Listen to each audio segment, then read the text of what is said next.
بيزعق له عشان صاحب الشغل كلمه وعرف انه اترفد.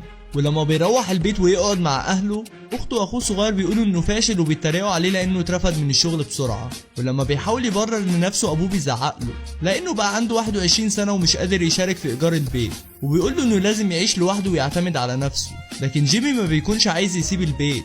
بعدها ابوه بيروح يوصله عشان عنده مقابله لشغل جديد، وجيمي بيوعد ابوه انه هيحاول ينجح في شغله عشان يبقى فخور بيه. بس ابوه بيزعله عشان مش معتمد على نفسه ومش عايز يسيب البيت.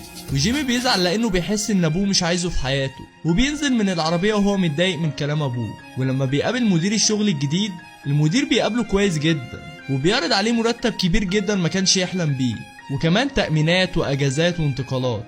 وجيمي ما بيكونش مصدق نفسه، بس بيحاول يبين انه عادي ومش مبهور، وبيتفاوض على مرتب كمان. والمدير بيوافق على كل شروطه وانه هيديله 54 دولار في الساعة. وجيمي بيفرح جدا، بس فجأة المدير بيجيله مكالمة وبيعرف